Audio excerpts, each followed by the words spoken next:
Mise au point du secrétariat général de la SENCO sur les propos du vice-premier ministre Jean-Pierre Bemba à l'endroit de l'Église catholique en République démocratique du Congo. Le secrétariat général de la SENCO a suivi avec stupéfaction les propos ahurissants, discourtois et menaçants d'un ton martial du vice-premier ministre Jean-Pierre Bemba à l'endroit de l'Église catholique dans son interview à la radio Top Congo ce mardi 4 décembre 2024. Sans nous en cacher, ces propos belliqueux et truffés de contre-vérités nous ont paru peu honorables pour un homme d'État de son rang. Nous trouvons particulièrement indécent de parler des politiciens en robe. Pour rappel, parlant de l'Église catholique, le ministre des Transports et Voies de Communication a commencé par affirmer que le président de la République a accordé à chacun des 47 diocèses la faveur de bénéficier d'un montant de 1 million de dollars pour la contribution des œuvres caritatives et de développement. Une première dans l'histoire de notre pays, s'est-il exclamé. Ensuite, il s'est interrogé si les ouvrages financés ont été réellement réalisés, insinuant par le fait même que les fonds octroyés pourraient avoir pris une autre destination. Nous comprenons bien l'ironie cachée derrière une interrogation apparemment innocente. Nous déplorons cette sortie médiatique émaillée d'allusions, d'attaques et de procès d'intention contre l'Église catholique en République démocratique du Congo. Nous sommes affligés de constater que M. Bemba ne maîtrise pas les dossiers des projets financés par le Trésor public à la demande du chef de l'État.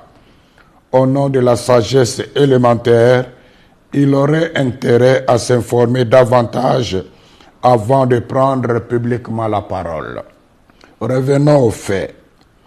La vérité est qu'il y a plus de 2 ans, à la demande personnelle et insistante du président de la République, conformément à la mise en application de l'accord cadre entre le Saint-Siège et la République démocratique du Congo sur les matières d'intérêt commun, le gouvernement de la RD Congo et l'Église catholique ont convenu de collaborer pour la mise en œuvre de projets sociaux et économiques à impact visible en faveur des populations locales à travers les 48 diocèses de la RD Congo.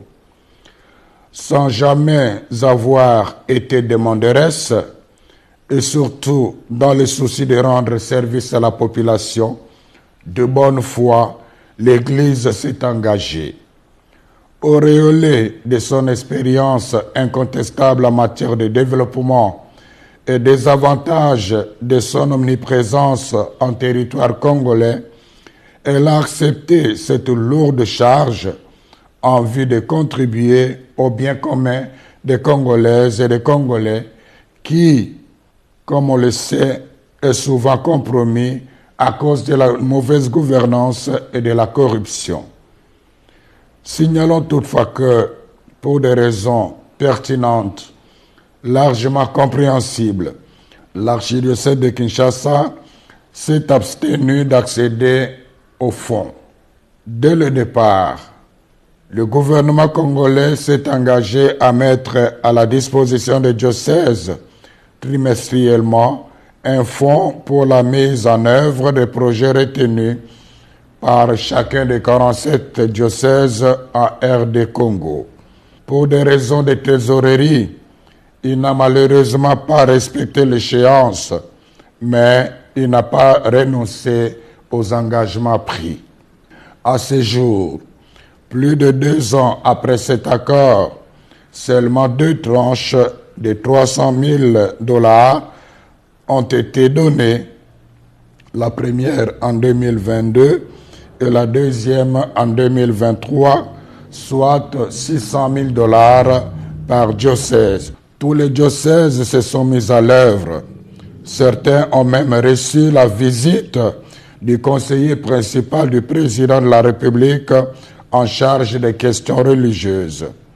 De toute manière, un rapport en bonne et due forme des œuvres réalisées avec des images à l'appui a été remis à main propre au chef de l'État. Celui-ci n'a pas caché sa pleine satisfaction.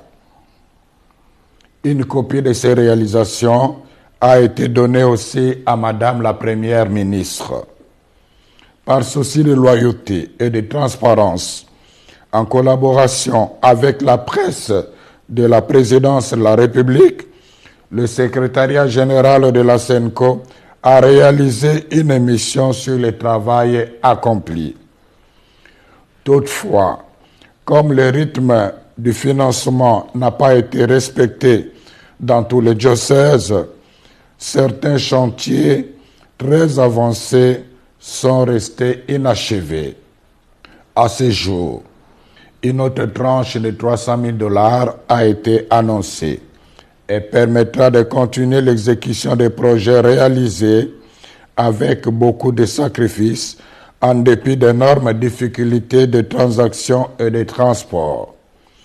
Quant à nous, sans faux fuyant, nous sommes prêts à recevoir l'IGF pour vérifier toute la comptabilité. La SENCO avait dès le début prévenu les gestionnaires locaux de ces projets qu'elle ne couvrira personne en cas de malversation financière. Nous demandons au vice-premier ministre Jean-Pierre Bemba de rendre publiques les preuves de ces allégations de $1 million mises à la disposition de chaque diocèse. En même temps, nous continuons d'attendre patiemment celle de la prétendue collaboration qu'il avait insinuée, sans foi aux yeux, de notre mission d'observation électorale avec les Russes pour pirater les serveurs de la CENI.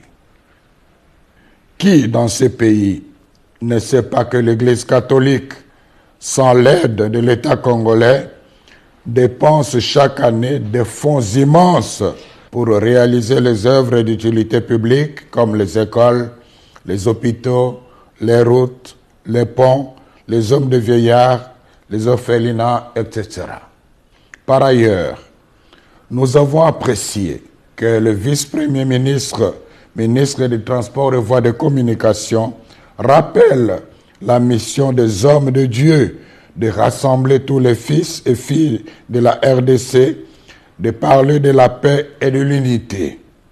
La question fondamentale est celle de savoir comment lui et ses alliés ont-ils accueilli les multiples appels de la SENCO ces dernières années au respect des principes démocratiques et des droits de l'homme, à la transparence du processus électoral et à l'organisation des concertations des représentants des forces politiques et de la société civile afin de renforcer la cohésion nationale et d'affronter ensemble les défis sécuritaires.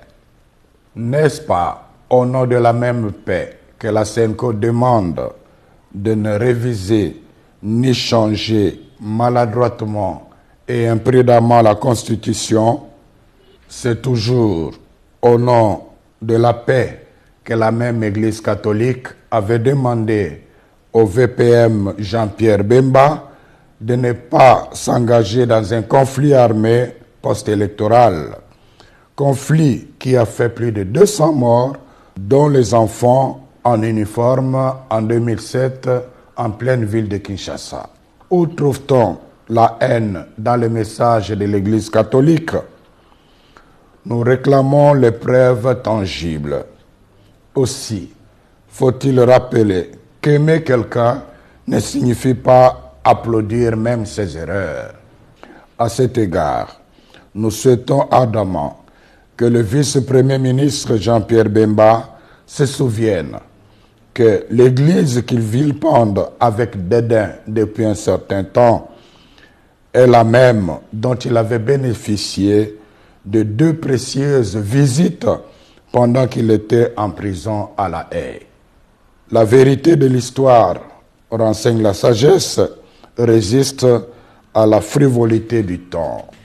La SENCO remercie les gouvernants, particulièrement le président de la République, d'avoir fait confiance à l'Église catholique en demandant au gouvernement de lui octroyer les moyens financiers lui permettant de réaliser les œuvres sociales à impact visible jusque dans les coins les plus reculés du pays. Quiconque croit que cet argent a été donné à l'Église pour acheter son silence et étouffer sa mission prophétique se trompe éperdument. C'est le lieu de rappeler au ministre des Transports et Voies de Communication ces sages paroles de Confucius, à savoir, si l'homme a 2 oreilles et une bouche, c'est pour écouter 2 fois plus qu'il ne parle. Puisse le Seigneur bénir notre pays et son peuple. Je vous remercie.